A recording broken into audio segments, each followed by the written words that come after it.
Novel हादा, जिसके writer हैं नूरुल ऐन मुस्तफ़ा, ये इसकी 18वीं एपिसोड है। और नावल शुरू करने से पहले मेरी आप सभी लोगों से रिक्वेस्ट है कि मेरा इनाम मुझे ज़रूर दीजिएगा चैनल सब्सक्राइब करके।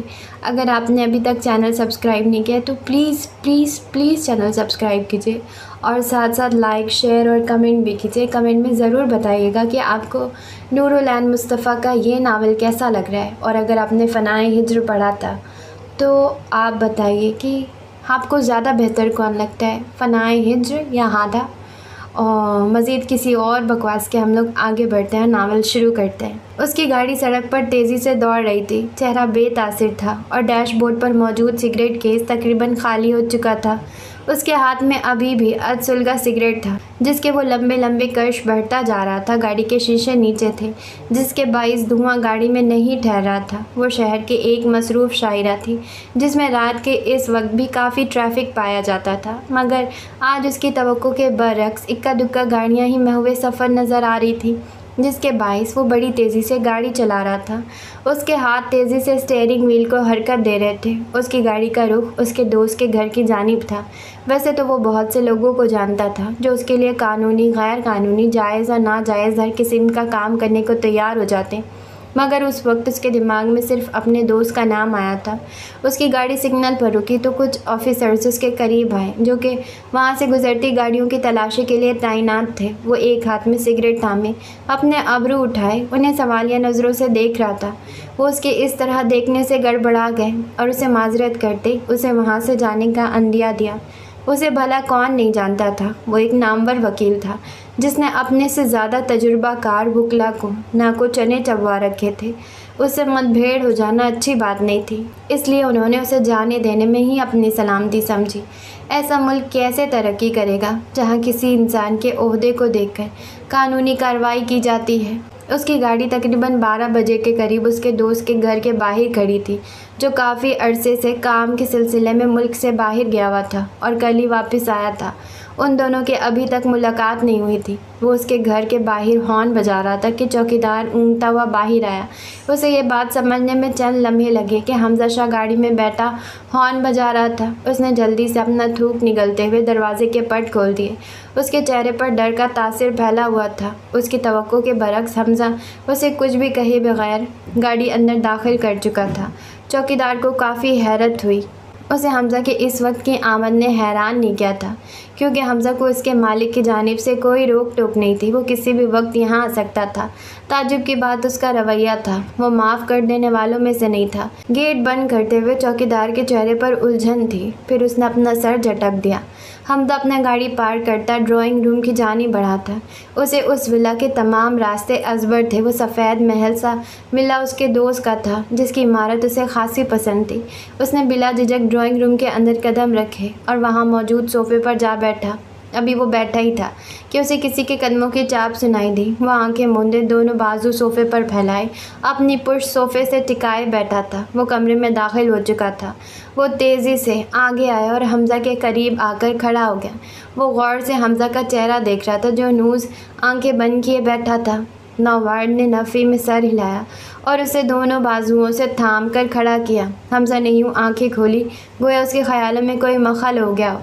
उसने नागवारी से मुकाबिल को देखा, जो हल्की सी मुस्कुराहट लिए उसे देख रहा था। उसे लगा कि हमजा उसे सरप्राइज़ देने के लिए रात के इस पहर यहाँ आया था। वो दोनों चंद पल एक दूसरे के साथ लगे रहे और फिर हमजा बुरा सा मुंह बनाते हुए पीछे हटा। उसे मुकाबिल की यह आदत बहुत नागवार लगा करती थी। वो दोबारा से सोफ़े पर जा बैठा। अब की बार उसके साथ उसका दोस्त भी बैठा था। कैसे हो? काफ़ी देर तक उसकी निगाहें हमजा के चेहरे पर घूमती रही।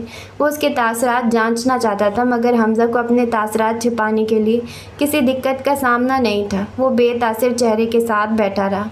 हमजा ने उसके सवाल का जवाब नहीं दिया। मुकाबिल गहरा सांस भरकर रह गया। क्या लोगे? जूस, कॉफ़ी या फिर? उसने दानिस्ता तौर पर शरीर मुस्कुराहट के साथ जुमला अधूरा छोड़ दिया। उसकी बात पर हमजा ने धीरे से आंखें खोलकर उसे कंखियों से देखा और फिर जज्बात में सर हिलाया। मुकाबिल हंसते हुए उठने लगा, मगर फिर निगाह उसके चेहरे से होती हुई उसके कपड़ों पर पहुंची। उसकी आंखें हैरत के बाइस फैल गईं। वो वापस बैठा और उसे मतविश नज़रों से देखा। यह ज़रूर कोई कारनामा करके आया था। क्या करके आए हो हमजा? वाहिस्तगी से बोला तो हमजा ने उसे नागवारी से देखा। आओ गेस्ट रूम में चलते हैं। वो उसका बाजू पकड़ते हुए बोला। हमज़ा को चारों नाचार उठना ही पड़ा। वो उसे लिए अपने गेस्ट रूम में दाखिल हुआ और अंदर से दरवाज़ा मकफिल कर दिया। फिर वो उसकी जानिब मुड़ा। क्या हुआ है? हमज़ा ने यूँ इस्तफसार किया गोया उसे मालूम ही ना हो कि क्या हुआ था। वो कमरे के ऐन वस्त में खड़ा था। ये तुम्हारे कुर्ते पर खून क्यों लगा हुआ है? वो 2 कदम चलते हुए हमज़ा के करीब आया। हमज़ा के तासरात वैसे ही थे। हमज़ा ने गहरा सांस भरा और उससे देखा। एक अदद कत्ल करके आया हूँ। सादा से लहजे पर वो हमज़ा को देखता रह गया। फिर उसने तासिफ से नफ़ी में सर हिलाया और बेड पर जा बैठा। ये कोई नई बात तो नहीं थी कि वो उस कदर हैरत ज़दा होता। वो उसकी जानिब देख रहा था। हनान, क्या देख रहे हो? वो उसकी जानिब देखे बगैर बोला। हनान ने कोई जवाब नहीं दिया। वो उसका हम उम्र था और वो दोनों यूनिवर्सिटी के दिनों से एक दूसरे के साथ थे। कुछ देर बाद हनान धीरे से बोला। उसकी आवाज़ कमरे की खामोशी में सरसराहट पैदा करने लगी। किसका कत्ल करके आया हो? वो हमज़ा को गौर से देख रहा था। फिर उसने हमज़ा के भवों को तंग होते हुए देखा। हमज़ा की आंखों के सामने हातिम का ज़ख्मी वजूद घूम गया। तुम्हें ये जानकर बिल्कुल भी खुशी नहीं होगी। उसका बेतासिर लहजा गूंज पैदा करने लगा। हनान सीधा हो बैठा। उसके चेहरे पर उलझन फैल गई। क्या वो उसे जानता था? मुझे किसके मरने से बुरा लग सकता है? उसने मध्यम लहजे में इस्तफसार किया। हमज़ा चंद लम्हे खामोश रहा। हातिम के मरने से? वो बग़ौर उसके चेहरे की जानिब देख रहा था जिस पर उलझन के आसार बहुत वाज़ेह थे। ये किस हातिम की बात कर रहा था? कौन हातिम? उसके लबों से निकला। मेरे ख़्याल से तुम एक ही हातिम को जानते हो। उसका लहजा सादा था जबकि हनान सोफ़े से यूं उछला गोया उसे किसी बुच्छू ने डंग मार दिया। हमज़ा ने एक अबरू उठाकर उसे देखा और फिर खड़ा हो गया। अब उसका रुख कमरे की एक जानिब मौजूद फ्रीज़र की जानिब था। हनान गायब दिमागी की कैफियत से उसे फ्रीज़र से मशरूब की बोतल निकालते देखने लगा। उसने साथ मौजूद मेज़ पर से 2 गिलास उठाए और फ्रीज़र से बर्फ़ के टुकड़े निकाले। उसने मशरूब ग्लास में उंडेलने के बाद उसमें चंद बर्फ़ के टुकड़े डाले। हन्नान की आंखों में अभी भी बेयकीनी थी। हमज़ा ने एक गिलास उसकी जानिब बढ़ाया मगर उसके ना थामने पर हमज़ा ने कंधे उचकाए और चेहरे पर धीमी मुस्कुराहट सजाता सोफ़े पर विराजमान हो गया। वह आंखों में चमक लिया हन्नान के बेयकीन चेहरे की जानिब देखते हुए मशरूब के घूंट भर रहा था। गिलास खाली करने के बाद उसने दोबारा गिलास मशरूब से भर दिया। बैठ जाओ, तुम पे सख्ता तारी क्यों हो गया है? वो गोया उसकी हालत से हेज़ उठा रहा था। हनान साएं साएं करते दिमाग के साथ वापस बैठ गया। तुमने हातिम अब्दुल रहमान का कत्ल कर दिया? वो अभी भी बेयकीनी के ज़ेर असर था। हमज़ा ने घूंट भरते हुए सुरूर से आंखें बंद की। तुमने हातिम को मार दिया? वो अब झुंझलाया था। उसने ज़ोर से हमज़ा का बाजू झिझोड़ा तो हमज़ा ने नागवारी के साथ उसे तका। हाँ, उसके हाथ बेजान होते उसकी गोद में गिर गए। हमज़ा के बरक्स उसके ताल्लुकात हातिम के साथ बहुत अच्छे थे और वो उसकी जहानत का बहुत बड़ा मदा था। क्यों? कपकपाता सवाल। वो यहाँ के हालात से बेखबर था। वो भी कोई नेक इंसान नहीं था मगर उसे कत्ल से डर लगता था और हमज़ा ने हातिम अब्दुल रहमान का कत्ल कर दिया था। उसके सवाल पर हमज़ा का हाथ थम गया और उसने बेतासिर नज़रों से हनान के चेहरे को देखा। हनान भी उसकी जानिब देख रहा था। उसने हातिम को क्यों मारा था? पहले भी तो ऐसे बहुत से मौक़े आए थे जहाँ वो दोनों एक दूसरे के बदतरीन मुखालिफ थे। तब तो हमज़ा सिर्फ ज़ुबानी कलामी से ही काम लेता था। फिर ऐसा क्या हो गया कि मामला इस कदर बिगड़ गया कि हमज़ा ने हातिम का कत्ल कर दिया? फिर दफ़तन वो थमा और अपने चेहरे पर हाथ फेरा। क्या किसी लड़की का मामला था? वो मध्यम आवाज़ में बोला। हमज़ा उसे देखता रहा और फिर धीरे से अपना सर झुका दिया गोया एतराफ़ किया। उसकी आंखों के सामने हाफा का अक्स उभरा था और उस छवि को उसकी नज़रों से भी महफूज रखना चाहता था। हनान उसके झुके सर को देखता रहा और फिर धीरे से उसके कंधे पर हाथ रखा। क्या कोई दूसरा रास्ता नहीं था? हमज़ा का झुका सर उठा और अब उसकी सियाह आंखों में पहला वाला तासुर नहीं था। वो हातिम की मनकूहा थी और हातिम उसे तलाक देने को तैयार नहीं था। वो गोया हनान के सामने उसका नाम भी नहीं लेना चाहता था। उस बात पर हनान के चेहरे पर उलझन फैल गई। वो हातिम की पोस्टिंग से पहले ही पाकिस्तान से जा चुका था। क्या तुम मुझे मुकम्मल बात बताओगी? उसे कुछ भी समझ नहीं आ रहा था। हातिम की मनकूहा से हमज़ा कैसे मिला और उसे इस कदर शदीद मोहब्बत भी हो गई कि उसने हातिम का कत्ल कर दिया था। कुछ ऐसा था जो उसे खटक रहा था। हमज़ा ने आगे झुकते हुए खाली गिलास मेज़ पर रखा। गिलास मेज़ की सतह से टकराया और कमरे की फ़िज़ा में हल्का सा इर्ताश पैदा हुआ। वो वापस सीधा हुआ। अब उसकी नज़रें किसी गैर मरई मुकाम को तक रही थी। वो चंद लम्हों के लिए कुछ सोचता रहा। फिर जब बोला तो उसके लहजे में संजीदगी थी। उसने उसे हर बात बता डाली, हातिम की पोस्टिंग, हाफा से मुलाकात, उसकी हाफा के लिए पसंदीदगी पैदा होना और फिर इस पसंदीदगी का मोहब्बत में बदलना, आयशा की शादी और फिर हातिम का असल वारिस निकल आना। वो अपने सरदार बन जाने की खबर भी उसे सुना चुका था। उसकी बातों के साथ साथ हन्नान के तासरात भी तब्दील होते जा रहे थे। जैसे ही वो खामोश हुआ, उसने मेज़ पर झुकते हुए मशरूब ग्लास में डाला और फिर पूरा ग्लास एक ही घूंट में खाली कर दिया। उसने गहरे गहरे सांस भरे। वो मसलसल हमज़ा की जानिब देख रहा था। उसकी आंखों में खौफ की हल्की सी नमक भी शामिल थी। तुम्हारे कहने का मतलब है कि हातिम असल वारिस था और उसने पूरे गांव के सामने दस्तार तुम्हारे सर पर बांध दिया और अब सरदार तुम हो। वो सोफे पर ढह गया। अब वो अपना सर घुटनों पर दिए बैठा था। ये सब उसकी अकल से परे था। कुछ लम्हे, कुछ देर में खामोशी तैरती रही। फिर हन्नान ने धीरे से अपना सर उठाया। तुमने उसको मार दिया जिसने तुम्हारी ज़िंदगी की सबसे बड़ी ख्वाहिश को पूरा किया। उसने हमज़ा के सर की जानिब देखा, जिसने अपना हक जोड़ दिया और तुम्हें सरदार बना दिया। हमज़ा, ये तुमने क्या कर डाला। उसके लहजे में अब हद दर्जा अफसोस था। उसे हातिम के कत्ल पर अफसोस महसूस हुआ। वो अब उसका जी चाह रहा था कि हमज़ा को खरी खरी सुना डाले, जो अपनी आधी ज़िंदगी उस हवेली से दूर रहा जो उसकी थी नहीं, जिसने उसके गले में आंसुओं का फंदा फंस गया, जिसने अपने बाप को अपनी नज़रों के सामने खो दिया। हमज़ा, तुम ये कैसे कर सकते हो। उसने दोबारा से अपना सर हाथों में धर दिया। हमज़ा उसे बेतासिर नज़रों से घूर रहा था। तुमने ये क्या कर डाला। वो बड़बड़ाता जा रहा था। एकदम वो सीधा हुआ और खफगी से उसकी जानिब देखा। उसकी आंखों में अब की बार बेयकीनी थी। नहीं हमज़ा, नहीं, तुमने उस लड़की की वजह से नहीं मारा। उसके अल्फाज हवा में रक्स करते मालूम हो रहे थे। हमज़ा को यूं लगा किसी ने उसकी पीठ पर चाबुक दे मारा, मगर वो बेतासिर चेहरे के साथ उसे देखता रहा। हन्नान उसे पुरसोच नज़रों से देख रहा था। तुम्हें यूनिवर्सिटी के दिन याद है। तुम्हारे अंदर तब से हातिम के लिए हसद पल रहा है। पहले ही दिन तुम दोनों के दरमियान लड़ाई हो गई। हमज़ा को वो दिन याद आया जब वो एक दूसरे के मुखालिफ खड़े थे। वो दिन जब वो एक दूसरे से पहली दफ़ा मिले थे। हाँ, उसी दिन से उन दोनों के इस ताल्लुक़ की इब्तिदा हुई थी। तभी से उसके दिल में हातिम अब्दुल रहमान के लिए कदवत ने जन्म लिया था। वो हन्नान के साथ यूनिवर्सिटी के पार्किंग एरिया में गाड़ी पार्क कर रहा था कि बेध्यानी में दाईं जानिब से एक बाइक अचानक से उनकी गाड़ी में आ लगी थी। हमज़ा का चेहरा सुर्ख पड़ गया, जबकि बाइक वाला नौजवान गिर चुका था। वो दोनों जल्दी से गाड़ी से उतरे और उसकी जानिब बढ़े, जो अपनी सियाह बाइक को खड़ा कर उसे मुख्तलिफ जावियों से देख रहा था। हमज़ा गुस्से से उसकी जानिब बढ़ा। जब बाइक चलानी आती नहीं तो अपने साथ क्यों लिए फिरते हो। इर्द गिर्द मौजूद तलबा उन दोनों की जानिब मतवज्जा हो चुके थे, जबकि हन्नान हमज़ा को पीछे हटाने की कोशिश कर रहा था। हातिम ने एक निगाह उस पर डाली और फिर साइड पर लगे बोर्ड की जानिब इशारा किया। उसकी कोहनी सड़क पर लगने की वजह से छिल चुकी थी। उसके इशारे पर हमज़ा और हन्नान उस बोर्ड की जानिब मुड़े जहाँ साफ साफ लिखा था कि इस जगह पर पार्किंग ममनू है। बाकी सब तलबा के चेहरों पर दबी दबी मुस्कुराहट फैल गई। बाइक वाला नौजवान भी धीरे से मुस्कुरा दिया। जब देखना नहीं आता तो आप अपने साथ गाड़ी क्यों लिए फिरते हैं, उसने सादा से लहजे में कहते हुए गोया हिसाब चुकता किया था। हमज़ा तिलमिला कर रह गया। ओ लड़के, जानते, बाइक वाले नौजवान ने मतबस्सुम लहजे में उसकी बात काटी। हातिम अब्दुल रहमान। मेरा नाम हातिम अब्दुल रहमान है। उसके नाम पर हमज़ा ने अपना सर झटका। और मैं सैयद हमज़ा शाह, वो तनफ़ुर से बोला तो हातिम एक लम्हे के लिए चौंका और फिर उसके चेहरे पर हल्की सी मुस्कुराहट फैल गई। बाकी तलबा तहीर से उस अजीब व गरीब मुलाकात को देख रहे थे, जिसमें मिलने वाले पहले झगड़ रहे थे और अब एक दूसरे को अपना तारुफ करवा रहे थे।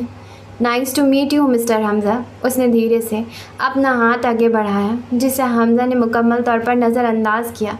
हातिम ने मुस्कुराते हुए अपना सर पीछे कर लिया। यहीं से उन दोनों के ताल्लुक़ की इब्तिदा हुई थी। फिर आहिस्ता आहिस्ता तुम मुझसे बदगुमान होते रहे। वो तुम्हारे साथ ताल्लुकात बेहतर करना चाहता था, मगर तुमने अपनी आना में आकर उसकी कोई बात नहीं सुनी। वो हमज़ा की आंखों में देखते हुए कह रहा था, तारीख के पन्नों को पलट रहा था। हमज़ा भी ज़हनी तौर पर वहाँ मौजूद नहीं था। उसके तसव्वुर में 5 साल घूम रहे थे। वो इलेक्शन में खड़ा हुआ क्योंकि वो हमेशा से कायदाना सलाहियतों का मालिक था, और जब तुम्हें मालूम हो कि वो इलेक्शन में हिस्सा ले रहा है तो तुम भी उसकी मुखालिफत में खड़े हो गए। फिर जब वो सदर मुंतखब हो गया तो तुम्हारे अंदर मौजूद हसद दुश्मनी में तब्दील हो गया। वो उसके तासरात की परवाह किए बगैर बोलता जा रहा था। तुम मानो या ना मानो, मगर हमज़ा वो तुमसे हर लिहाज में बेहतर था। और तुमने उसे उस लड़की की वजह से नहीं मारा, बल्कि अपने अंदर मौजूद अदावत ने तुम्हें उसे मारने पर मजबूर किया है। तुमने अपने आप को तस्कीन देने के लिए उसे कत्ल किया है। हमज़ा, ये तुमने क्या किया? वो तासिफ से बोलता खामोश हो गया। उसे हातिम से इस कदर उनसियत नहीं थी, मगर हातिम के हालात ने उसे इस कदर सोचने पर मजबूर कर दिया। एएसपी हातिम अब्दुल रहमान उस मौत का हकदार नहीं था, कतन नहीं था। उसने हमज़ा के चेहरे की जानिब देखा, मगर वहाँ शर्मिंदगी का हल्का सा शाइबा तक नहीं था। तुम्हें ज़रा भी शर्मिंदगी नहीं है? तुमने एक काबिल इंसान से उसके जीने का हक़ छीन लिया। उसकी आवाज़ मध्यम हो गई। उसकी बात पर हमज़ा ने हल्के से कंधे उचका दिए। पहली दफ़ा नहीं किया, वो सर्द लहजे में बोला। तो हन्नान ज़रा सा पीछे हटा। हाँ, पहली दफ़ा नहीं किया, मगर अब की बार हातिम था। उसका जी चाहा वो चीखे। मुकाबिल पर किसी बात का असर क्यों नहीं हो रहा था? उसके तासरात में अभी भी कोई तब्दीली नहीं आई थी, मगर आंखों में कोई सर्द सा तासुर ज़रूर घुला था। वो हल्का सा हन्नान की जानिब झुका। उसकी निगाहों से हन्नान को खौफ महसूस होने लगा था। जो मुझसे मेरा हक़ छीनेगा, मैं उसे ऐसी ही बदतरीन मौत दूँगा। उसकी सियाह आँखें इस वक्त मज़ीद सियाह हो गई। हन्नान ने झुरझरी ली और फिर खड़ा हो गया। हातिम ने तो अपना हक़ भी उसे दे डाला था और यह हक़ छीनने की बात कर रहा था। हमज़ा, तुम ऐसे क्यों हो? वो तासिफ से सर हिला रहा था। उसे समझाना हन्नान के बस की बात नहीं थी। अभी उसके कदम दरवाजे की जानिब बढ़ रहे थे कि मेरे लिए कपड़े भिजवाओ और सुबह से पहले मुझे कोई डिस्टर्ब ना करे।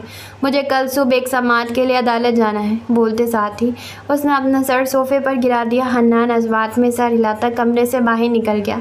रात गुजर रही थी, मगर हाफा बेचैनी से हबूर के कमरे में टहल रही थी। हबूर बेड पर बैठी उसे ही देख रही थी। वो उसी वक्त से हातिम के लिए परेशान थी, जब से हमज़ा उसे यहाँ से लेके गया था, और अब उसके दिल में न जाने कैसे कैसे वसवसे उठ रहे थे।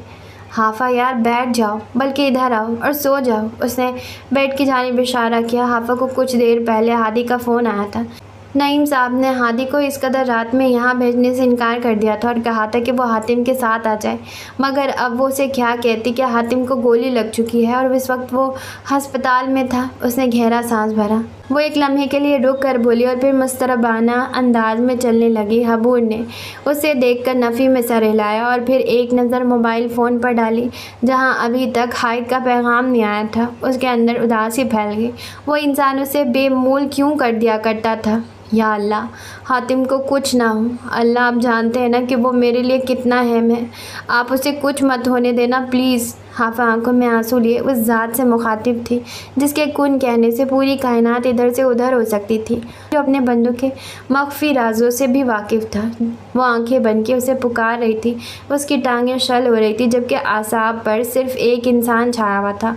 यक बैक उसके कदम रुके और उसने हबूर की जानिब देखा, जिसका सर मोबाइल की स्क्रीन पर झुका हुआ था। हबूर, हमज़ा को कॉल करके हातिम के बारे में पूछो। उसके मध्यम लहजे पर हबूर ने सर उठाया और हाफा की जानिब देखा। उसके चेहरे पर अस्तराब रकम था और आंखों से बेचैनी झलक रही थी। हबूर ने इस बात में सर हिलाया। वो खामोशी से हमज़ा का नंबर मिला रही थी। कॉल जा रही थी, मगर दूसरी जानिब से कोई उठा नहीं रहा था। यहाँ से दूर शहर में वाक़ उस सफ़ेद विला के गेस्ट रूम में एक वजूद नींद में मगन था, जबकि बेड के साइड टेबल पर पड़ा मोबाइल साइलेंट था, जिसकी स्क्रीन जलती बुझती नज़र आ रही थी, मगर वो उससे बेनियाज ख्वाब खरगोश के मज़े ले रहा था। वो कॉल रिसीव नहीं कर रहा। उसने नफ़ी में सर हिलाते हुए कहा। हाफा के चेहरे पर बेचैनी फैल गई। हबूर उसे चंद लम्हे देखती रही और फिर लंबा सांस भरा। तुम कॉल करके देखो, शायद वो रिसीव कर ले। उसने मशवरा देकर अपना सर बेड ग्राउंड के साथ टिका दिया। हाफा उसे देख कर रह गई। वो हमज़ा को कॉल करे। हाँ, हातिम के लिए उसे करना होगा।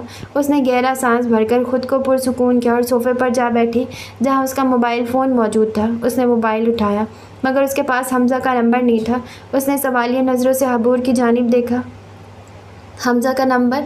हबूर अज़बात में सर हिलाकर उसे हमज़ा का नंबर लिखवाने लगी। चंद लम्हों बाद उसके नंबर से हमज़ा की जानिब कॉल जा रही थी, मगर फिर वही हुआ। उसकी कॉल भी नहीं उठाई गई थी। वो स्क्रीन को देखती रही। वो फिर से कोशिश करने लगी, मगर फिर उसने तंग आकर मोबाइल सोफ़े पर उछाल दिया। वो नहीं उठा रहा। हबूर गहरा सांस भरती बेड से उठी और अपनी अलमारी की जानिब बढ़ गई। वो वापस हाफा की जानिब लौटी तो उसके हाथ में लॉन का एक सादा सा लिबास था। उसने वो लिबास हाफा के आगे रख दिया और फिर उसके कंधे पर हाथ धरा। हाफा का झुका सर उठा। तुम फ्रेश हो जाओ, फिर कुछ सोचते हैं। चलो शाबाश, उठो। हाफा ने एक नज़र उस लिबास पर डाली और फिर उसे देखा। हाफा अभी भी सियाह लिबास पहने हुए थी। उठो, उसने बाजू से पकड़कर हाफा को खड़ा कर दिया। हाफा लिबास लेकर वॉशरूम की जानिब बढ़ गई। वो अभी भी किसी बुरे ख्वाब के ज़ेर असर थी जिसने कुछ देर कबल उन्हें कैद कर रखा था। उस ख्वाब में महसूस होने वाला खौफ अभी भी उनके असाब पर तारी था। वो बहुत बेचैन हो रही थी। उन्होंने साइड टेबल पर मौजूद जग से गिलास में पानी डाला और एक ही सांस में गिलास खाली कर दिया। कमरे की खिड़की खुली हुई थी जहाँ से चांद की हल्की सी रोशनी अंदर दाखिल हो रही थी। वो उठकर खड़ी हो गई। उन्होंने अपने दिमाग में ख्वाब दोहराया जिसमें किसी सुनसान सड़क किनारे खड़ी थी, मगर उन्हें यकीन था कि वो शाहगढ़ की जानिब जाने वाला रास्ता था। सड़क के किनारे पर बहुत सा खून मौजूद था और मौसलाधार बारिश भी उस खून को धोने में कामयाब नहीं हो रही थी। वो ख्वाब में बेतहाशा रो रही थी और अब उन्हें खौफ महसूस हो रहा था। एक ऐसा ही ख्वाब उन्हें अब्दुर्रहमान साहब की मौत से कबल भी आया था। उनका दिल ज़ोर से धड़का। उन्होंने दीवार गिर घड़ी की जानिब नज़र दौड़ाई तो वो 1 के करीब का वक्त बता रही थी। उनका जी चाहा कि वो हातिम को कॉल करके उससे बात करें। उसी इरादे से वो अपने मोबाइल फ़ोन की जानिब बढ़ी, मगर ख्याल आया कि इस वक्त तो हातिम सो रहा होगा। उनके चेहरे पर फीकी सी मुस्कुराहट फैल गई। उनका बेटा इतने दुश्मनों के दरमियान तन्हा था। न जाने सज्जाद शाह ने उसे पहचाना था या नहीं, न जाने हातिम का मंसूबा कहाँ तक पहुँचा था। वो उसके मुतल्लिक सोच रही थी, इस बात से बेखबर कि जिस खून को वो एक ख्वाब में देख चुकी थी वो उनके बेटे का खून था और वो सो नहीं रहा था, बल्कि उसकी ज़िंदगी उसी सड़क के किनारे आहिस्ता आहिस्ता अपना दम तोड़ती जा रही थी। वो अपना हक छोड़ चुका था और अपने खून का ताउन अदा कर रहा था। उनकी ज़िंदगी ने उन्हें एक अजीब दोराहे पर खड़ा कर दिया था। माजी याद करती तो आंखें अश्कबार हो जाती और मुस्तकबिल का सोचती तो उनके सामने खुला आकर खड़ा हो जाता। एक जानिब वो बेटे की ज़िद की वजह से बहुत मजबूर थी तो दूसरी जानिब शाहगढ़ के दरिंदों का खौफ दिल में बैठा था। वो नम आँखों के साथ बेड पर जा बैठी उन्हें बेइख्तियारी माजी याद आया था। वो अब्दुर्रहमान साहब के मौत से चंद रोज़ कबल की सुबह थी जब वो पुलिस स्टेशन जाने के लिए तैयार हो रहे थे। उन्होंने एक नज़र अपनी बीवी पर डाली जो बेड पर बैठे उन्हें तैयार होता देख रही थी। वो बेसाख्ता मुस्कुरा दिए। वो जानते थे कि उन्हें तैयार होते देखना उनकी बीवी का पसंदीदा मशगला था। वो हंसते हुए दोबारा तैयार होने में मसरूफ़ हो गए। महलों का शहज़ादा आम से घर में रहने का आदी हो चुका था और यही आदत उनके बेटे में बदरजा मौजूद थी। साहबजादे कहाँ हैं? उन्होंने अपनी टाई बांधते इस्तफसार किया। ये उन दिनों की बात थी जब हातिम एक लापरवाह नौजवान था जिसके सर पर अभी कोई जिम्मेदारी आयद नहीं थी। अभी जगा कर आई हूँ, फ्रेश हो रहा है। उन्होंने इस बात में सर हिलाया। कुछ देर बाद घर के तीनों फर्द एक छोटे से डाइनिंग टेबल के गिर्द बैठे थे। उन्होंने एक नज़र नाश्ता करते हातिम पर डाली और फिर उनकी आंखों में तफक्कुर उभर आया। उसने अपना दराज कद अपने बाप से ही चुराया था। उसकी बुरी आंखों से झलकती जहानत उन्हें मुस्कुराने पर मजबूर कर देती थी। कभी कभार वो उन्हें भी अपनी जहानत से लाजवाब कर दिया करता था। उसके नक्श आम से थे मगर उसकी शख्सियत उसे मुमताज़ बनाती थी। हातिम नाश्ता करते हुए कंखियों से उन्हें देख रहा था। चाय के घूंट भरते हुए उसने अपना चेहरा उठाया और बराह रास्त उनकी जानिब देखा। बाबा, मैं यही गांव में अपना चैम्बर खोलना चाहता हूँ। उसने उनकी आंखों में देखते हुए अपना फ़ैसला सुनाया। उन्होंने लंबा सांस भरते हुए चाय का कप वापस रखा। गोया वो पहले से जानते थे कि हातिम जल्द या बदेर उनसे यही गुफ्तगू करने वाला था। नहीं, तुम यहाँ अपना चैम्बर नहीं खोल सकते। हातिम के नकोश में उलझन फैल गई। मगर क्यों? सूफिया बेगम खामोशी से बाप बेटे के दरमियान होने वाली गुफ्तगू सुन रही थी। उन्हें इस क्यों का जवाब मालूम था मगर वो खामोश ही रही क्योंकि यहाँ इतना स्कोप नहीं है। वो अभी तक न जाने किस तरह उसे अपने दुश्मनों से बचाते आए थे। वो अब भी नहीं चाहते थे कि हातिम शाहगढ़ या ईवान नगर के जागीरदारों की नज़र में आए। वो अपनी ज़िंदगी भर के सरमाया को खोना नहीं चाहते थे। बाबा, मगर यह हमारे लोग हैं, इन्हें हमारी ज़रूरत है। वो झुल्ला कर बोला। उसने सिफारिशी निगाहों से सूफिया बेगम की जानिब देखा जो धीरे से मुस्कुरा दी। हातिम, जो तुम्हारे बाबा कह रहे हैं सिर्फ वही होगा। इस बात पर अब्दुर्रहमान साहब ने मुस्कुराती नज़रों से उनकी जानिब देखा। मंजर इस वक्त गायब हो चुका था। उनकी आंखों से आंसू बहना जारी हो गए। आंसू साफ करते हुए उनकी निगाह दीवार पर आवेज़ा उस तस्वीर पर पड़ी जहां अब्दुर्रहमान अहमद शाह अपने तमाम तर वक़ार के साथ कुर्सी पर विराजमान थे। कुर्सी के हत्थे पर बैठा हातिम मुस्कुरा रहा था। गालिबन तस्वीर बनाने वाली वही थी। आज उन्हें अब्दुर्रहमान साहब की कुछ ज़्यादा ही याद आ रही थी। अभी वो उठने लगी थी कि कमरे की खामोशी में उनका मोबाइल फ़ोन चिंगाड़ उठा। उन्होंने हैरत से मोबाइल फ़ोन की जानिब देखा। रात के इस पहर किसकी कॉल आई थी? या अल्लाह खैर। आधी रात के बेवक्त फ़ोन कॉल्स परदेस में बसे बेटों की माँओं के दिलों को हिला देती हैं। उन्होंने फ़ोन की स्क्रीन की जानिब देखा तो उन्हें हैरत ने घेर लिया। सामने हाफा का नंबर जगमगा रहा था। उन्होंने धड़कते दिल के साथ मोबाइल फ़ोन कान के साथ लगाया। दूसरी जानिब हबूर के कमरे की बालकनी में बैठी हाफा मतज़ब्ज़ब थी। वो सूफिया बेगम से ये बात पोशीदा नहीं रखना चाहती थी।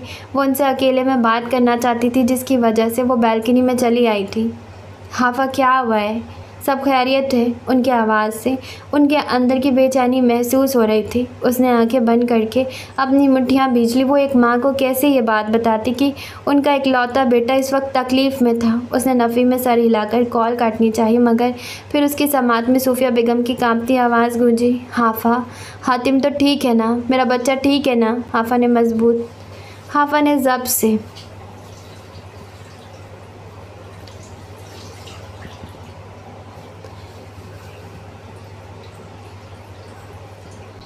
ज़ब्त से अपनी आंखें बंद कर ली। माँ को उनकी औलाद के मुतालिक अल्हाम कैसे उझाया करता है? बताओ हाफा, हातिम को क्या हुआ है? वो अपने सीने पर हाथ रखते हुए बोली। फुप्पो, उसकी आवाज़ कपकपा उठी थी। फुप्पो, हातिम को गोली लग गई है। उस बात पर सूफिया बेगम के हाथ से मोबाइल फ़ोन गोद में जा गिरा। उनका दिमाग एकदम से साकिन हुआ था। उन्होंने खाली खाली नज़रों से अपनी गोद में मौजूद मोबाइल फ़ोन की जानिब देखा। फिर समात में एक जुमला गूंजा, आप बहुत बुलंद हौसला है माँ। उसकी आवाज़ कानों में गूंजी तो वो होश में आई। उन्होंने लंबा सांस भरकर गोया बहुत कुछ अपने अंदर उतारा। आंखों के सामने अभी भी अपने बेटे का सरापा गर्दिश कर रहा था। उनका बेटा तकलीफ़ में था, उनका हातिम तकलीफ़ में था। उन्होंने एक झटके से मोबाइल फ़ोन उठाया और कान के साथ लगाया। दूसरी जानिब से फुप्पो की गर्दान जारी थी। अब कहाँ है वो? उनके मध्यम लहजे पर हाफा एकदम से खामोश हुई। हमजा उन्हें अस्पताल लेकर गया है। सूफिया बेगम ने सर हिलाया। वो बहुत मुश्किल से खुद पर सब्र के पहरे बैठाए बैठी थी। मुझे सारी बात बताओ, वहाँ क्या हुआ था? हाफा जो उन्हें तसल्ली देने के लिए अल्फाज तलाश कर रही थी, उनकी बात पर साकिन हो गई। उसे शाम में होने वाली तमाम गुफ्त व शनीद याद आई और फिर हाफा सब कुछ दोहराती चली गई। हमजा उन्हें अस्पताल लेकर गया है, मगर अभी तक वहाँ से कोई इत्तला मौसूल नहीं हुई। हमजा कॉल नहीं उठा रहा।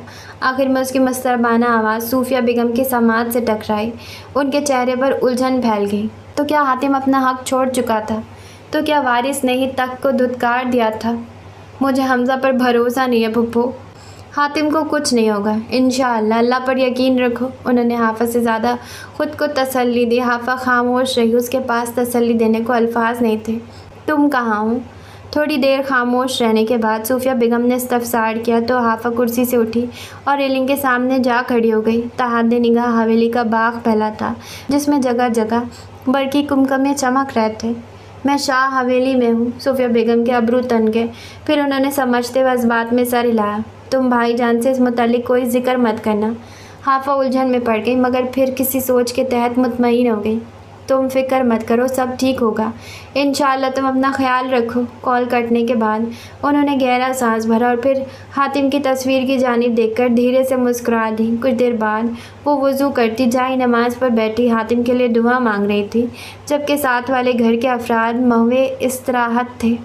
जिस वक्त हाफा हबूर के कमरे की बालकनी में मौजूद थी, उसी पहर कमरे में मौजूद हबूर भी किसी से बात करने में मसरूफ़ थी। और वो एक इंसान हायत के सिवा कौन हो सकता था? रात की खामोशी किसी गवाह की मानिंद उनकी गुफ्तगू सुनती जा रही थी। आप क्यों नहीं आए? उसकी आवाज़ में खफगी थी। हायद लंबा सांस भरकर रह गया। मुझे एक काम था और अम्मा की तबीयत भी ठीक नहीं थी। उसकी बात पर हबूर ने अपना मुँह बिसोरा। अब आंटी की तबीयत कैसी है? ठीक है। तुम ये बताओ कि आयशा की शादी कैसी रही? उस सवाल पर चंद लम्हों के लिए खामोशी छाई रही। फिर अबू ने बालकनी की जानिब देखा। बालकनी के खुले दरवाजे से उसे हाफा नज़र आई। फिर उसने धीरे से उसे सब कुछ बताना शुरू कर दिया।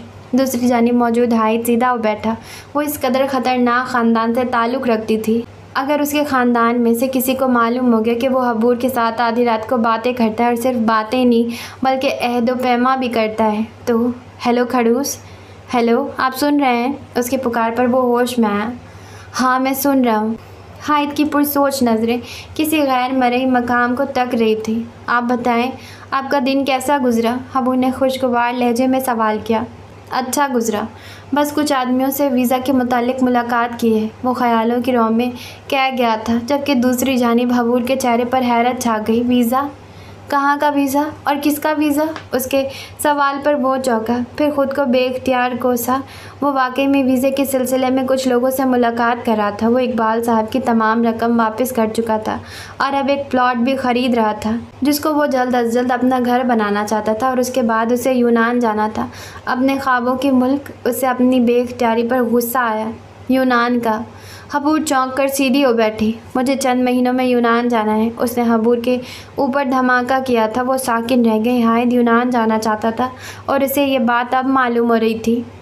तो इसी सिलसिले में चंद लोगों से मिल रहा था। वहाँ रहने के लिए नौकरी की ज़रूरत होती है और वहाँ मशरक़ी लोगों को नौकरी इतनी आसानी से नहीं मिला करती। वो यूनान को तसव्वुर में लाते हुए कह रहा था। दूसरी जानिब हबूर खामोश रही। फंदकी आंखों में गहरी उदासी उमड़ आई। आप मुझे अकेला छोड़ जाएंगे? वो उसके सोगवार से सवाल पर हायद खामोश रह गया। वो एक सवाल नहीं था, न जाने कितने ही खदशे थे, कितने ही वसवसे थे, जिनका जवाब देने की हिम्मत हायद में नहीं थी। उसने बेइख्तियारी अपना सर झुका दिया और फिर उसने लम्हे के 1000वें हिस्से में एक फ़ैसला किया था। ऐसा था तो ऐसा ही सही। उसकी निगाहों के सामने फंदकी आंखें जगमगा रही थी। उसने मोबाइल पर अपनी गिरफ्त मजबूत की। दूसरी जानिब हबूर बेचैनी से उसके जवाब का इंतज़ार कर रही थी। मैं रिश्ता लाने को तैयार हूँ। हबूर ने बेयकीनी के साथ मोबाइल फ़ोन की स्क्रीन की जानिब देखा। उसे यकीन नहीं आ रहा था कि उसकी समात ने ठीक सुना है। वो बेयकीनी के सबब कुछ देर तक बोल ही ना सकी। हबूर ने जब भी हायद से रिश्ता लाने के लिए कहा था, उसने हमेशा टाल मटोल से काम लिया था और आज वो खुद कह रहा था कि वो तख्ता लाने जो तैयार था। मगर मैं रिश्ता लाने के लिए तैयार हूँ, मगर इससे पहले तुम्हें अपने घर वालों को मनाना होगा। उस बात पर हबूर के चेहरे की हर खुशी मान पड़ गई। आंखों के दीप बुझ गए। उसके अंदर उदासी फैली। यही तो मसला था। वो बाबा हुजूर को कैसे मनाती? वो तो हमज़ा की बात हाफा के लिए नहीं माने थे, तो क्या हायद के लिए मान जाएंगे? वो अपने कई बार बाबा हुजूर के सामने इस सिलसिले में तमहीद बांध चुकी थी, मगर हर दफ़ा उसे मायूसी का सामना करना पड़ा था। वो उदास सांस भरकर रह गई। आप पहले रिश्ता तो लाएं, फिर मेरे घर वाले भी मान जाएंगे। यह बात तो उसे भी मालूम थी कि बाबा हुजूर कभी नहीं मानेंगे। उनके लिए उनकी रिवायत उनके बच्चों की खुशियों से बढ़कर थी। उसे बेइख्तियार रोना आया। क्यों वालिदैन के लिए अपने बच्चों की खुशियों से ज़्यादा अपनी रिवायत अहम होती है? नहीं हबूर, तुम्हारे घर वाले मेरी इज़्ज़त करते हैं। मैं तब तक रिश्ता नहीं ला सकता जब तक वो राज़ी ना हो। वो संजीदा लहजे में बोला। अगर वो राज़ी ना हुए तो? उसने अपने दिल में उभरते डर को लफ्ज़ों की सूरत दी। हायद की जानिब खामोशी छा गई। हबूर, समझने की कोशिश करो। नहीं, मुझे कुछ नहीं समझना, उसने नफ़ी में सर हिलाते हुए कहा। उसकी बात सुनकर हायद ने लंबा सांस भरा। अगर तुम्हारे घर वाले नहीं मानेंगे तो समझ लो कि हमारी किस्मत में मिलना नहीं लिखा। उसने हबूर को हकीकत से रोशनास करवाना ज़रूरी समझा। वो अब मज़ीद उस लड़की को धोखे में नहीं रख सकता था। उसका ज़मीर उसे मलामत कर रहा था और दिल को तो वो डपट कर सुला चुका था। मगर क्यों? वो तंग आकर बोली। यह हायद ऐसी मायूसी वाली बातें क्यों कर रहा था? क्या तुमने कभी आग और पानी का मिलाप देखा है? उसकी आवाज़ में अब की बार उदासी थी, गहरी उदासी, ऐसी उदासी जो किसी अपने को अलविदा करते वक्त आसाब पर छा जाती है। नहीं, मगर मैंने समंदर किनारे खड़े होकर सूरज को डूबते देखा है। उसकी आवाज़ नम हुई। लहजा ऐसा था जैसे किसी अपने को बिछड़ने से रोकना चाहती हो। हाँ, जिसके बाद अंत होता है। उसके चेहरे पर हल्की सी मुस्कुराहट थी, जिसमें मसरूरियत कहीं नहीं थी, सिर्फ एक कसक थी। नहीं, वो अंत नहीं है, बल्कि एक नई शुरुआत है। वो किसी उम्मीद के तहत बोली, गोया बिछड़ने वाला रुक जाएगा। तुम और मैं दरिया के वो किनारे हैं जो कभी नहीं मिल सकते। उसके पास भी नई दलीलें तैयार थी। हबूर के आँख से एक आंसू गिरा। मगर मैं रेत का ढेर बनकर दरिया में डूब सकती हूँ। कभी न कभी तो मेरा कोई ज़रा दूसरे किनारे तक पहुँचेगा। एक पुरउम्मीद पुकार। वो उसे रोकने के लिए ऐसी 1000 पुकारें दे सकती थी। वो खाक हो सकती थी, वो अपना वजूद भी खो सकती थी। और आप मुझे एक बात तो बताएं कि आपको मुझसे मोहब्बत नहीं हुई? उसने आज तक हबूर से इकरार नहीं किया था कि वो उससे मोहब्बत करता है या नहीं। हबूर हाफा की 1000 बातों को उस एक इंसान के लिए नज़रअंदाज कर सकती थी, मगर वो इंसान उसके लिए क्या महसूस करता था? दूसरी जानिब खामोशी छाई रही। हाइद के लबों पर कुफल लग चुका था। वो सर झुकाए बैठा रहा। उसके पास उस सवाल का जवाब देने के लिए अल्फाज नहीं थे। इससे पहले वो कुछ और कहती, बालकनी के पार उसे आहट महसूस हुई। निगाहें उठाकर देखा तो हाफा उसकी जानिब आ रही थी। उसने गहरा सांस भरकर बिना कुछ कहे कॉल काट दी। हाफा उसे किसी से बात करता देख चुकी थी। वो कमरे में दाखिल हुई और उसे देखते हुए सोफ़ा पर जा बैठी। हबूर की शर्मिंदगी से भरी नज़रें हाफा से मख्फी न रह सकी थी, मगर वो खामोशी से उसे देखती रही। उसे मालूम था कि हबूर कुछ देर तक खुद ही उसे बताएगी। चंद पल खामोशी के नज़र हो गए। हाफा सोफ़े से टेक लगाए आंखें मुने हातिम के लिए दुआ मांग रही थी। उस वक्त उसके लिए सबसे ज़्यादा अहम हातिम था। उसकी नज़रों के आगे बार बार हातिम का खून आलूद वजूद छा रहा था और वो चाह कर भी उस शख्स को झटक नहीं पा रही थी। वो पहला इंसान था जिसने उसे ये एहसास दिलाया था कि वो किसी के लिए अहम थी। उसकी मौजूदगी हातिम अब्दुल रहमान के लिए अहमियत रखती थी। हातिम अब्दुल रहमान खुदा की तरफ से उसके लिए इनाम था। अभी वो आंखें मूंदे बैठी थी कि उसे अपने पास आहट महसूस हुई। हल्की सी आंखें खोलकर देखा तो उसके पास ही हबूर बैठी थी। हबूर ने भी खामोशी से अपनी पुश्त सोफ़े के साथ टिका दी। कैसी हो? वहाँ कोई कशीदगी नहीं थी, महज एक मुखलिस सा सवाल था। हबूर ने गहरा सांस भरा। ठीक नहीं हूँ। कभी कभार सब कुछ छोड़कर सिर्फ सच कह देना चाहिए। उससे काफ़ी चीज़ें आसान हो जाती हैं और दिल का बोझ हल्का हो जाता है। क्यों? मुख्तसर सा सवाल और फिर खामोशी, एक तवील खामोशी। बाबा हुजूर नहीं मानेंगे हाफा। वो एक सोगवार सा एतराफ़ था। हाफा ने गर्दन मोड़कर उसे देखा। सुर्ख व सफ़ेद चेहरा, हल्के से गुलाबी गाल, बंद आँखों पर साया फगन, घनी पलकें। वो लंबी सांस भरकर रह के उसका चेहरा थका हुआ लग रहा था। वो क्या कह रहे थे? उसने मध्यम लहजे में पूछा। हबूर नहीं चौंकी। उसे मालूम था कि हाफा किसकी बात कर रही थी। उसके हाथ अस्राब के आलम में उसके मुंह तक गए और फिर वो अपने नाखून कतरने लगी। हाफा ने तंग नज़रों से उसे घूरा और फिर उसके हाथों को पकड़कर उसके चेहरे से दूर किया। हबूर ने उसकी हरकत पर बुरा सा मुँह बनाया। वो कह रहे थे कि पहले मैं अपने घर वालों को मनाऊँ, फिर वो मेरे लिए रिश्ता लाएंगे। हाफा ने उसकी बात सुनकर अपना सर हिलाया। तो हाफा ने हबूर की जानिब देखा। उसकी फंदकी आंखें मतवर्रम सी थी। वो कभी नहीं मानेंगे। जब हमज़ा ने तुम्हारे लिए बात की थी तब उन्होंने उसे सरदार बनाने से मना कर दिया था, और मेरी तो बिल्कुल भी बात नहीं मानेंगे। उसके लहजे से थकान झलकने लगी। हाफा ने उसे तासिफ से देखा, मगर साथ ही वो कुछ सोचने लगी थी। और हमज़ा? उसके सवाल पर हबूर थमी। फिर वो जल्दी से उसकी जानिब पलटी। क्या मतलब? हाफा कुछ देर उसके चेहरे की जानिब देखती रही। तुम हमज़ा को मनाने की कोशिश करो, वो मान जाएगा। हबूर ने उसे देखा और फिर उसके चेहरे पर मुस्कुराहट फैल गई।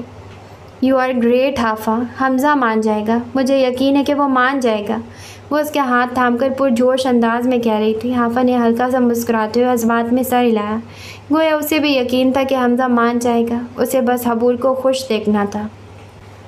वो सुबह उठा तो उसे कुछ देर हो चुकी थी। जल्दी से फ्रेश होकर वो साइड टेबल की जानिब बढ़ा। मोबाइल पर बहुत से लोगों की मिस्ड कॉल्स आई हुई थी, मगर उसकी नज़रें सिर्फ एक नंबर पर ठहर गई और वो हाफा का नंबर था। वो गहरा सांस भर कर रह गया। वो ज़रूर हातिम के मुतल्लिक पूछना चाहती थी, वरना उसे हमज़ा शाह से क्या काम हो सकता था। उसके चेहरे पर तल्ख मुस्कुराहट फैल गई। अभी वो नंबर देख ही रहा था कि दरवाज़े पर दस्तक हुई। उसने दरवाज़े पर मौजूद इंसान को अंदर आने की इजाज़त दी। दरवाज़े पर मुलाजमा खाने की ट्रॉली लिए खड़ी थी। उसकी इजाज़त देने पर वो अंदर दाखिल हो गई। मुलाजमा के पीछे एक मुलाजिम हमज़ा का ड्रेस कोड भी लाया था। मुलाजमा ट्रॉली रखकर वापस मुड़ गई। ये सर ने आपके लिए भिजवाया है, उन्हें कोई ज़रूरी काम था, इसलिए वो आपके साथ नाश्ता नहीं कर सकेंगे। हमज़ा ने बेड पर ड्रेस रखने का इशारा किया तो वो रख कर वापस चला गया। हमज़ा चंद लम्हों के लिए लवाजमात से सजी ट्रॉली को देखता रहा और फिर ड्रेस उठाकर वॉशरूम की जानिब बढ़ गया। उसके पास नाश्ता करने का वक्त नहीं था। अब वो सियाह ड्रेस कोट में शानदार लग रहा था। अब वो जेल लगाकर बाल सेट करने लगा। फिर सामने मौजूद परफ्यूम्स में से एक बोतल उठाई और अपने ऊपर स्प्रे करने लगा। वो अक्सर औकात हन्नान के घर आ जाया करता था, इस वजह से वो यहाँ मौजूद हर चीज़ से वाकिफ़ था। वो ट्रॉली की जानिब मुड़ा और कॉफ़ी का कप उठाया। उसकी सुबह कॉफ़ी के बिना नहीं हुआ करती थी। कड़वी कॉफ़ी हलक से उतारते ही उसके चेहरे पर मुस्कुराहट फैल गई। रात में से काफ़ी पुरसुकून नींद आई थी और उसकी मतवक्का के बरक्स हन्नान ने भी उसे परेशान भी नहीं किया था, वरना अक्सर ऐसा होता कि वो उसे उठाकर कोई मूवी दिखाने लगता था और फिर हमज़ा की अच्छी खासी दुर्गत बनाता था। काफ़ी देर बाद उसकी सियाह गाड़ी अदालत के रास्ते पर गामजन थी। वो हल्का हल्का सा गुनगुनाता भी जा रहा था। कल वाले वाक़े की कोई याद उसके चेहरे पर बाकी नहीं थी। यूँ लग रहा था गोया उसे कुछ याद ही ना हो कि कल क्या हुआ था। उसी मसरूर सी हालत में उसने गाड़ी से अपना ब्रीफ केस उठाया और अदालत की इमारत में दाखिल हो गया। अदालत की राहदारियाँ मामूल के मुताबिक गच्छागछ लोगों से भरी हुई थी और जो लोग उसे जानते थे हैरत से उसे तक रहे थे, क्योंकि आज उसके चेहरे पर खुशगवार मुस्कुराहट छाई थी जो बहुत ही कम उसके चेहरे पर देखने को मिला करती थी। वो उसी दिलकश मुस्कुराहट के साथ सबके सलाम का जवाब भी दे रहा था। हन्नान के घर से अदालत पहुंचते तक तैमूर उसके मोबाइल फ़ोन पर कॉल्स करता रहा था, मगर हमज़ा उसे हन्नान के घर से निकलते वक्त ही साइलेंट पर लगा चुका था, जिस वजह से उसे तैमूर की कॉल्स के बारे में मालूम ही ना हो सका। वो जब किसी से बात करना नहीं चाहता था अपना मोबाइल फ़ोन यूं ही साइलेंट पर लगा दिया करता था। वो अपने चैम्बर की जानिब बढ़ा, जिसके बाहर चंद लोग खड़े थे। उनसे हाल अहवाल दरियाफ्त करता वो अंदर दाखिल हो गया। उसे नहीं बल्कि वहाँ मौजूद हर इंसान को पूरा यकीन था कि आज का केस भी हमज़ा ही जीतने वाला था। हादी कहाँ हो? हबू ड्रेसिंग टेबल के आगे खड़ी तैयार हो रही थी। आज हमज़ा की एक अहम केस की समाअत थी, इसलिए वलीमे की तकरीब कल मुतवक्का थी। अभी कुछ देर में उसे और बाबा हुजूर को आयशा के घर नाश्ता लेकर जाना था, मगर वो हाफा को अकेला नहीं छोड़ सकती थी, इसलिए वो हादी के आने का इंतज़ार कर रही थी। अपिया मैं तो आ गया हूँ। वो हवेली के मेहमान खाने में मौजूद था, जहाँ उसके सामने तैमूर विराजमान था। वो बगैर उसकी बातें सुन रहा था। उसे हमज़ा की तलकीन भी याद थी, इसलिए वो अपना इंतहाई अहम काम छोड़कर उस लड़के की खातिर मदारत में लगा हुआ था। उसे मालूम था कि अगर उससे छोटी सी गलती भी सरजद हुई तो हमज़ा उसे माफ़ नहीं करेगा। दूसरी जानिब मौजूद हाफा ने लंबा सांस भरा। वो सारी रात सो नहीं पाई थी। हातिम की फ़िक्र उसे अंदर ही अंदर खाए जा रही थी। ठीक है, मैं आ रही हूँ। कॉल बंद करते हुए वो उठकर अपना अबाया पहनने लगी। हादी आ गया? हबूर के मसरूफ़ से सवाल पर हाफा ने इस बात में सर हिलाया। नकाब करने के बाद वह आहिस्तगी से हबूर के करीब आई। वो सुरमई लिबास पहनी हुई थी और आंखों में लाइंस लगा रखी थी। हाफा को अपनी पुश्त पर खड़ा देखकर वो थम गई। उसने सवालिया नज़रों से हाफा की जानिब देखा। शुक्रिया हबूर। उसके मध्यम लहजे पर हाफा पलटी और उसकी जानिब तासिफ से देखा। हाफा, यह हवेली तुम्हारी है, तुम इस हवेली की मालकिन हो। जब चाहो यहाँ आ सकती हो और चाहो तो हमें भी यहाँ से निकाल सकती हो। आखिर में उसकी आवाज़ में शरारत उमड़ आई। हाफा ने नफ़ी में सर हिलाया। हातिम ने सब कुछ जानते हुए ऐसा कुछ नहीं किया था तो वो कैसे कर सकती थी? उसे हातिम पर फ़ख्र महसूस हुआ था। जब हातिम को इस हवेली में कोई दिलचस्पी नहीं है तो मुझे कैसी होगी? मैं तो वहीं रहूँगी जहाँ वो रहेगा, फिर चाहे वो ये हवेली हो या फिर कोई और जगह। हबूर उसकी बात पर मुस्कुरा दी। उसे उस लम्हे हमज़ा से बदकिस्मत कोई नहीं लगा था, जिसके पास सिवाय मोहब्बत के सब कुछ था। उसने ताकत की चाह की थी तो आज ताकत उसके पास थी। उसने ताज की ख्वाहिश की थी तो आज गांव की दस्तार उसके सर पर थी। मगर अफसोस, उसने सरदारी पाली थी मगर मोहब्बत खो दी। काश के उसे मोहब्बत करने का तरीका आया होता। क्या हुआ? हाफा ने उसके शाने पर हाथ रखा तो उसने सर झटकते हुए नफ़ी में सर हिलाया। कुछ नहीं। उसी लम्हे दरवाजे पर दस्तक हुई। हबू ने उसे देखा, दरवाज़ा खोल दिया। सामने एक मुलाजमा खड़ी थी। हबूर बाजी, तैमूर साहब कह रहे हैं कि सरदार साहब का हुक्म है कि हाफा बीवी यहाँ से नहीं जा सकती। मुलाजमा की बात पर हबू ने हैरत से हाफा की जानिब देखा, जिसकी आंखों में उलझन छाई थी। सरदार साहब यानी सैयद हमज़ा शाह? हबू ने लंबा सांस भरकर दरवाज़ा बंद कर दिया। हाफा, अब आया उतार दो, अब तुम यहाँ से नहीं जा सकती। उसने आईने के सामने खड़े होकर अपने झुमके उतारे। अब वो आयशा के घर जाने का इरादा नहीं रखती थी। हाफा अभी भी बेयकीनी के ज़ेर असर खड़ी थी। हाफा, अब आया उतार दो। वह अब अंगूठियाँ उतार रही थी। हबूर, हादी मेरा इंतज़ार कर रहा है, वो बुलंद आवाज़ बोल रही थी। हबूर ने एक निगाह उस पर डाली। तैमूर ने उसे किसी गेस्ट रूम में भिजवा दिया होगा। तुम बैठ जाओ। हाफा नफ़ी में सर हिलाती रही। उसे हातिम के पास अस्पताल जाना था, वो यहाँ कैद होकर नहीं रह सकती थी। हबूर, मैं हमज़ा के हुक्म की पाबंद नहीं हूँ, वो दबा दबा सा चिल्लाई। हबूर के हाथ थमे और वो हाफा की जानिब बढ़ी। वो उससे ज़रा फासले पर रुक गई और उसकी आंखों में देखा। मैं ये बात जानती हूँ कि तुम उसके हुक्म की पाबंद नहीं हो, मगर उसके आदमी उसके हुक्म के पाबंद है। वो उसके खातिर मर भी सकते हैं और मार भी सकते हैं। वो एक लम्हे को रुकी। मुझे इसकी ये बात बहुत पसंद है कि उसके आदमी उसके इस कदर वफ़ादार हैं कि उसका कोई हुक्म नहीं टालते, और जो टालते हैं उन्हें वो ऐसे सज़ाएं देता है कि वो बाकियों के लिए इबरत का मकाम बन जाती है। हाफा उसकी जानिब बेहद हैरत से देख रही थी। तुम अगर यहाँ से जाने की कोशिश करना चाहती हो तो शौक़ से करो। मगर फिर मैं हादी की हिफाजत की ज़मानत नहीं दे सकती। जब तक तुम अंदर हो हादी महफूज है, इसलिए आराम से बैठ जाओ और हमज़ा के आने का इंतज़ार करो। वो संजीदगी से कह रही थी। उसकी बात पर हाफा का दिल कांप उठा, क्योंकि हमज़ा के आदमी महज उसके हुक्म के पाबंद हैं और हमज़ा शायद तुम्हारी बात सुन ले। वो लंबा सांस लेती हाफा के दुपट्टे को खोलने लगी। नकाब खोलने के बाद वो वापस आईने की जानिब आ गई, जबकि हाफा की बेयकीन नज़रें अभी भी उसकी पुश्त पर मरकूज़ थी। अबू नफ़ी में सर हिलाकर रह गई। अगले ही लम्हे हाफा को हादी का ख्याल आया। उसने हादी का नंबर मिलाया, मगर नंबर बन जा रहा था। वो काफ़ी देर तक कोशिश करती रही, मगर उसे वही जवाब मिला। आखिरकार वो कर अपना बाया उतारने लगी। उसे बेअख्तियारी हमज़ा से नफ़रत महसूस हुई थी। वो अदालत के कमरे से बाहर निकला तो कई लोग उसे मुबारकबाद देने लगे, जबकि मुखालिफिन उसे देखकर अपना गुस्सा ज़ब्त कर रहे थे। वो सबसे हाथ मिलाता और मुबारकबाद वसूल करता अपने चैम्बर की जानिब बढ़ा। कमरा खोलकर अंदर दाखिल हुआ तो उसकी तवज्जो अपने मोबाइल फ़ोन की जानिब गई। मोबाइल फ़ोन जेब से निकाला तो एक लम्हे के लिए ताज्जुब में पड़ गया। सामने तैमूर के नंबर से मौसूल होने वाली कई मिस्ड कॉल्स और चंद पैगामात जगमगा रहे थे। हुजूर, बहुत बड़ा मसला हो गया है, कॉल उठाएं। उसने गहरा सांस भरकर तैमूर को कॉल बैक की। कॉल फ़ौरन से उठा ली गई, गोया तैमूर उसी का इंतज़ार कर रहा था। वो मेज़ के दाएं जानिब से होते हुए कुर्सी पर जा बैठा। बोलो तैमूर, क्या हुआ? वो पुरसुकून से लहजे में बोला। हुजूर, जैसे जैसे तैमूर कहता जा रहा था उसके चेहरे के तासरात बदलते जा रहे थे। झूलती कुर्सी उसका पहला जुमला सुनकर थम चुकी थी। वो कलम हाथों में लेकर उसे मेज़ पर रगड़ने लगा। उसके वजूद से बेचैनी झलकने लगी। तैमूर न जाने क्या कुछ कहता जा रहा था। ओके, मैं आ रहा हूँ। उसने कॉल काट दी। वो कमरे में टहलने लगा। उसका एक हाथ अपने अब्रू को रगड़ रहा था। एकदम उसके कदम थमे और वो मेज़ की जानिब बढ़ा। उसे अपनी परेशानी का सद्भाव करना था और यहाँ टहलने से कुछ नहीं होने वाला था। तैमूर की बात ने उसे तशवीश में डाल दिया था, मगर वो उस तशवीश का हल चाहता था। वो अब किसी का नंबर मिला रहा था। कॉल जा रही थी, मगर मुकाबिल उठा नहीं रहा था। डैम इट, फ़ोन उठाओ, वो दबा दबा सा चिल्लाया और उसी लम्हे दूसरी जानिब से कॉल उठा ली गई। हमज़ा ने शुक्र का सांस भरा।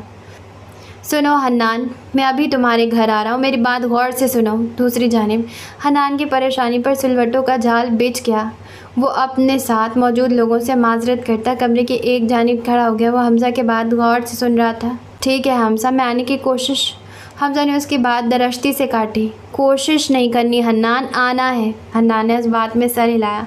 फिर चंद जुमलों के तबादले के बाद हमज़ा ने कॉल काट दी। उसे जल्द अज जल्द गाँव पहुँचना था, जहाँ एक नया मसला उसका मुंतज़िर था।